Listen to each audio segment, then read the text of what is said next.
Salutations, ici Ed Blast Mode. Aujourd'hui, je vais vous faire la revue d'un blaster qui s'appelle le Darzone Pro MK4, marque 4. Franchement, c'est un excellent blaster que j'ai déjà utilisé en Blaster Game et franchement, c'est une tuerie. Donc, dans le packaging, qu'est-ce que l'on trouve? Donc, dans le packaging, vous trouvez bien évidemment le blaster ainsi que les lunettes de protection pour ceux qui auraient des lunettes de vue. Franchement, c'est une excellente protection qui se met facilement au-dessus des lunettes. Vous avez bien évidemment deux chargeurs de 15 fléchettes. Le ressort qui est ni plus ni moins que le ressort pour changer celui qui est à l'intérieur, parce que celui qui est à l'intérieur c'est à 200 fps et celui dans le packaging c'est le ressort le moins puissant, donc 150 fps. Là vous avez bien évidemment l'attache canon et franchement avec vous gagnez quelques fps supplémentaires. C'est un canon de surpression et il est génial. Ici vous avez bien évidemment le SCAR, on jurait un SCAR Worker et effectivement ça ressemble fort à ça, mais c'est Darzone qui le fait et franchement avec ça vous mettez ça, vous perdez un petit peu en vélocité et en distance, mais vous êtes beaucoup plus précis. Et bien évidemment les 30 fléchettes et bien évidemment les guidons de visée à l'avant et à l'arrière. Donc maintenant on va débonner tout ça. À savoir quand même que le Darzone Pro MK4 est un blaster professionnel. C'est un blaster qui ne tire uniquement que des short darts. Donc on va commencer par le blaster. Alors au niveau du blaster, vous avez un rail type Picatinny au-dessus. On va lui mettre tout de suite les accessoires en question. Alors petite particularité avec les systèmes de visée. Donc ici vous voyez, vous pouvez les rabattre comme ceci et vous avez un petit bouton qui se trouve juste ici. Hop. Et celui de l'arrière, la particularité qu'on peut le régler, on peut régler sa hauteur. Et l'autre système qui est à l'avant n'est pas réglable, mais avec le même système, vous pouvez rabattre tout simplement. Donc ici, vous avez un petit bouton ici, là, que vous tirez vers l'arrière. En fait, c'est quand votre blaster s'enraye. Moi, personnellement, en partie, je n'ai jamais eu le tour d'avoir de problème d'enrayage, à part peut-être avec les Air Warrior recoupés. Évitez absolument des Air Warrior comme celle-ci recoupées, parce que franchement, ça s'enraye directement. Enfin, sur les 15 fléchettes, il y en a au moins 6 qui se sont enrayées tout simplement dans le blaster. C'est un de ces points négatifs. Je trouve que sur ce blaster, il n'y a pas de trappe de désenraillement. La taille du blaster avec son canon est de 1,5 m. Et avec le SCAR, il est de 87 cm. Donc sans le canon, 78 cm, avec le SCAR 87 cm et avec le canon 1,5 m. Franchement, c'est un excellent blaster. Donc au niveau du blaster, vous avez bien évidemment... Alors ici, vous avez le bouton ici d'éjection du chargeur short dart. Ici, vous avez la gâchette. Ici, vous avez le petit bouton pour bloquer la gâchette. Et bien évidemment, de l'autre côté, vous appuyez dessus et la gâchette est débloquée. Alors, franchement, niveau de la poignée est très ergonomique. Au niveau du grip, ici, c'est vraiment du caoutchouc et franchement, c'est génialissime, moi je trouve. Donc ici, vous avez un cylindre tout en alu. Ici, vous avez le ressort de compression. C'est un attache cross type Nerf, à savoir qu'il faut dévisser cette vis là et la vis de l'autre côté du blaster pour pouvoir enlever la crosse, pour pouvoir tout simplement lui changer son ressort. Je vous ferai voir en fin de vidéo une petite astuce pour ceux qui voudraient par exemple mettre une autre crosse, par exemple, il y a la possibilité de le faire. À savoir que ce blaster n'a pas le slam, donc vous restez appuyé comme ceci. Et comme vous pouvez voir, malheureusement, il n'y a pas le slam, sincèrement, ça ne dérange pas en partie. Au niveau de la crosse, il y a une petite particularité, je vous fais voir ça de suite. Au niveau de la crosse, vous avez un caoutchouc à retirer, et là vous allez me dire, mais pourquoi faire mettre ce système-là? Tout simplement que vous avez votre SCAR, et en fait, il suffit tout simplement de le clipper dedans et de le refermer. Ou quand en partie, vous voudriez, par exemple, faire de la précision, vous avez votre SCAR avec vous. Ça. Franchement, c'est un excellent blaster. Moi, personnellement, je l'ai déjà utilisé en partie et franchement, c'est une tuerie. Avec le blaster, nous avons ensuite une fléchette. Donc, regardez les fléchettes de toutes côtés. J'utiliserai cela pour les tests de vélocité et j'utiliserai cela aussi pour d'autres tests de vélocité. Donc, c'est les walkers nouvelle génération avec bambou d'art, pour voir les performances que l'on peut faire avec. Donc, maintenant, nous allons passer au test de vélocité avec les fléchettes fournies dans le packaging, et bien évidemment avec les nouvelles fléchettes Bamboo Dart de chez Worker. On va voir la différence de performance. A tout de suite les tests de vélocité.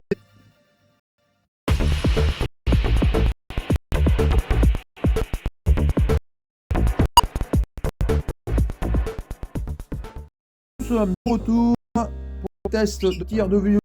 Donc déjà on va faire quelques tests de tir avec le canon. Ensuite on fera quelques tirs avec le SCAR, bien évidemment sans le SCAR.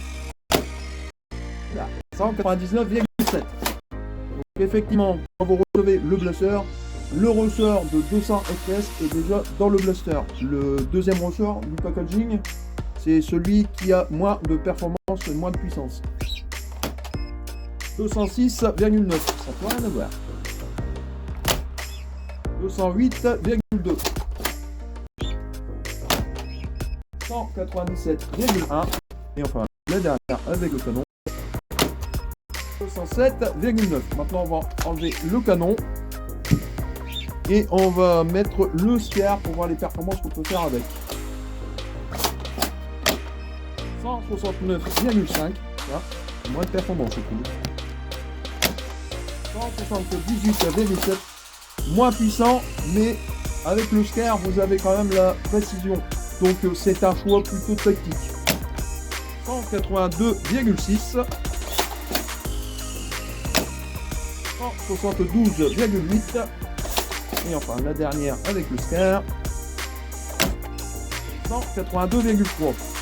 Maintenant on va faire sans le SCAR en question, juste avec le blaster sans canon dessus. Ni de SCAR. 175,4. 168,2. J'ai l'impression qu'avec ce canon là, on a plus de performance que 174,4. 169,5. 181 FPS. Et c'était la dernière. Personnellement, on a par contre un petit peu le sens inverse.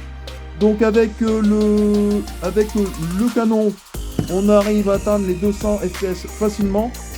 Avec le SCAR, on perd en puissance, mais on gagne en précision. C'est question tactique. Et quand on n'a pas ni l'un ni l'autre, on a un peu plus de performance qu'avec le SCAR, mais moins de performance avec le canon de surpression. Sincèrement, c'est un excellent blaster. Je vous le conseille. Bien évidemment, le prix est quand même excessif. Savoir que c'est un blaster qu'on m'a offert pour mon Noël. Donc maintenant on va passer avec les Worker Bamboo Dart pour voir la performance qu'on peut faire. Alors on va essayer quelques fléchettes canon avec le SCAR et avec le canon après. Voyons voir ce que ça donne. 168,2. C'est moins performant, on va dire c'est moins puissant qu'avec les Bamboo Dart fournis dans le packaging. 166,2. 165,9. 164 FPS. Maintenant on va essayer avec le SCAR fourni dans le packaging pour voir les performances qu'on peut faire. Donc maintenant on fait avec le SCAR pour voir les performances maximum qu'on pourrait faire avec. 165,3. 169,9. 163 FPS. Et enfin la dernière avec le SCAR. 167,9. Effectivement, on avait un peu plus de performance avec les fléchettes fournies dans le packaging qu'avec celui-là. Avec cela, mais on a quand même un peu plus de précision, je pense, avec. Maintenant, nous allons passer avec les dernières fléchettes avec le canon. Il faut savoir qu'avec le canon, il mesure 1,5 m.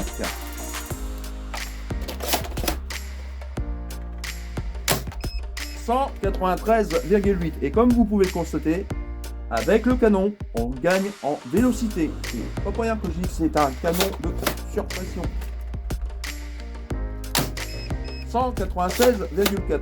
Alors ça va, une petite particularité, c'est que quand vous avez mis par exemple l'ancien ressort, c'est l'inverse qui se passe. Si vous mettez le canon, vous perdez en vélocité, que si vous ne mettez pas ni de SCAR ni de canon, vous gagnez en vélocité. Alors que à l'inverse, quand vous mettez le ressort de 200 fps, quand vous mettez le canon, vous gagnez beaucoup en performance. 195,8. 192,2, alors qu'avec le SCAR et sans le SCAR, on atteignait au maximum les 169,9 fps. C'est quand même une sacrée différence. 197,1. Bien évidemment, on n'atteint toujours pas les 200 fps comme avec les fléchettes fournies dans le packaging. 195,1. 193,1. 191,8 et enfin la dernière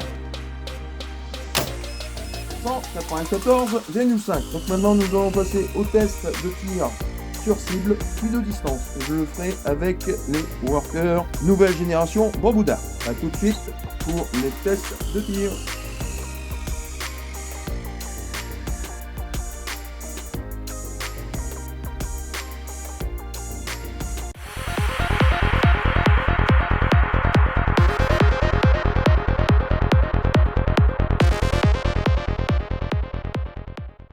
Nous sommes de retour aux essais de tir sur cible.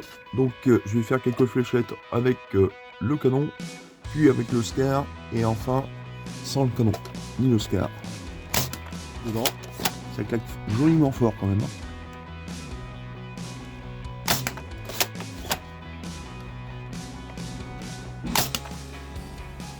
Plutôt correct. Maintenant on va passer avec le SCAR pour avoir une meilleure précision, tout simplement. Donc maintenant avec le SCAR,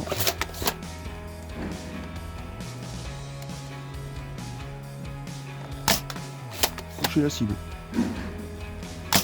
au-dessus, devant,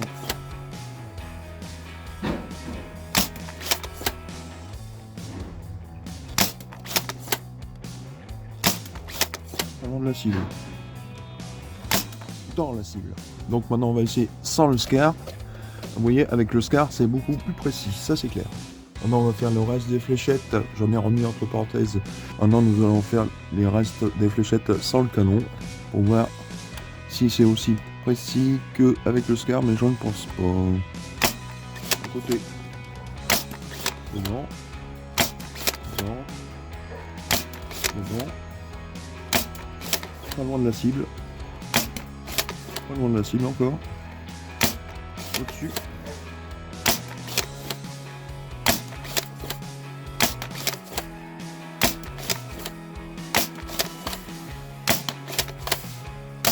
Ah, il y en avait plus. Franchement, excellent comme blaster. Alors avec le SCAR, c'est impeccable, une précision, elle est inside, ça c'est clair. Donc maintenant, nous allons passer au test de tir de distance pour voir le maximum de portée avec, on va faire 2 fléchettes avec le canon, 2 fléchettes avec le SCAR et 2 fléchettes sans le SCAR ni le canon. Je ne ferai certainement pas les tests de tir de distance en tir en cloche. Je le ferai certainement hors caméra. Parce que je pense qu'on doit les atteindre facilement les 40 m 50, surtout avec le canon, je pense. Donc à tout de suite pour les tests de distance.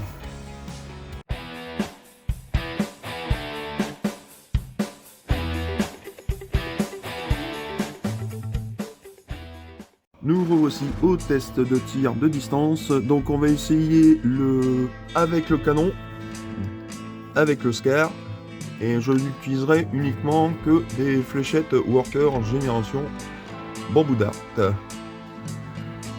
pour voir le maximum de performance. Donc au niveau de la visée, ça donne ça. Voilà, ça donne ça, c'est plutôt correct. Donc tir tendu avec canon. On les a dépassés les 35 mètres facile. Vous allez voir ça après la deuxième fléchette. Là, on atterrit sur les 25 mètres parce que j'ai touché ma bâche. Première fléchette a atterri à 35 mètres. Et la deuxième fléchette, malheureusement, a tapé dans la toile et a atterri à 25 mètres. Donc maintenant, on va essayer en tir tendu, mais avec le SCAR. Ah, elle atterrit sur 20 mètres directement sur ma serre. Je vais aller voir ça, mais celle-ci, elle est passée allègrement à 40 mètres. La deuxième. Donc la première a touché ma serre donc à 22 mètres et la deuxième qui a été beaucoup plus loin a touché ma cuve à 40 mètres 50. Donc maintenant on va passer 2 fléchettes sans le scar ni le canon. On a dépassé les 30 mètres. Et là on a atteint ma cuve. J'ai entendu claquer ma cuve de loin. Donc on est déjà à 40 mètres 50 et la première elle est partie. Je vais vérifier ça de suite. Donc la première sans canon a été sans canon ni scar, elle était à 35 mètres et la deuxième a claqué littéralement sur ma cuve qui est à 40 mètres 50. Donc bien évidemment je ne ferai pas le test de tir en cloche, je le ferai certainement hors caméra. Maintenant nous allons passer à la conclusion de ce blaster. A tout de suite.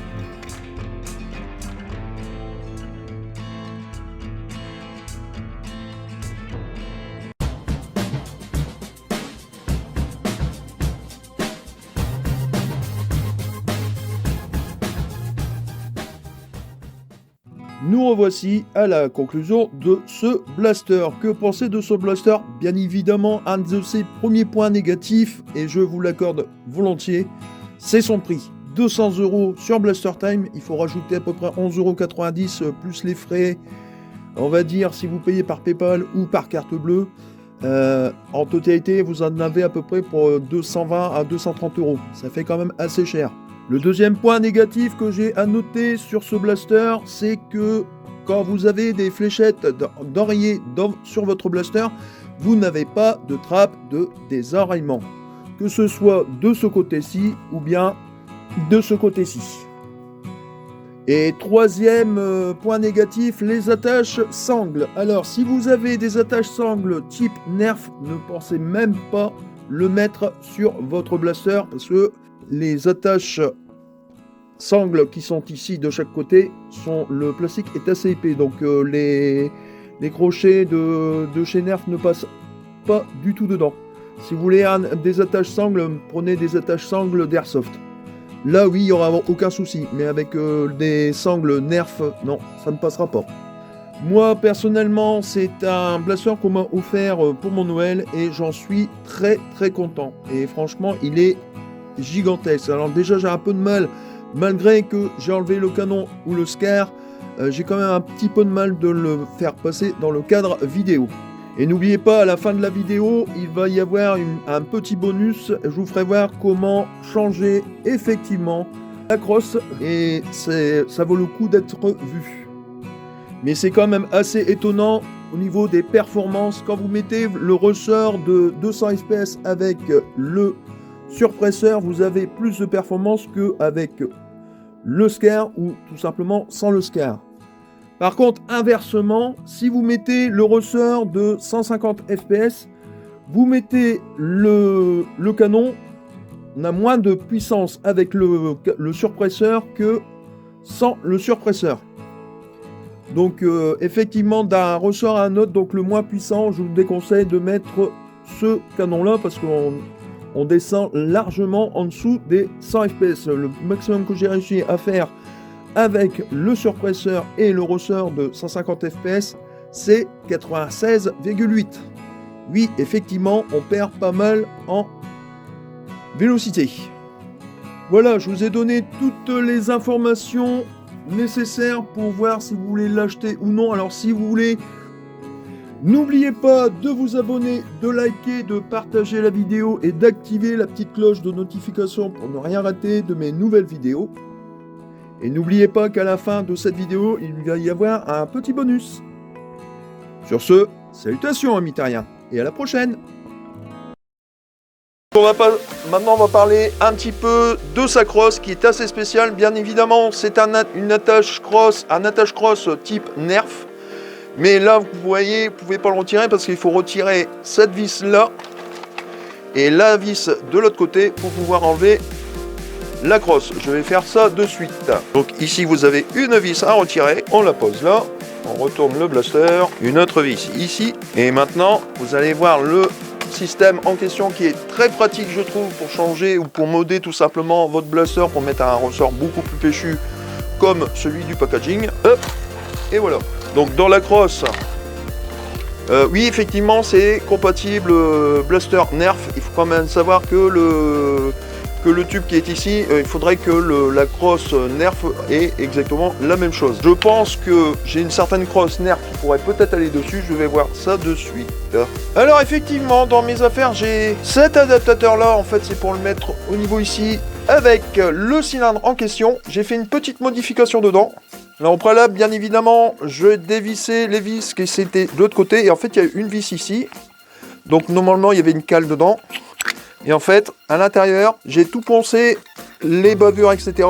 Maintenant, normalement, logiquement, on peut le mettre dedans sans souci. Donc je remonte ça et on va voir ce que ça donne sur le blaster.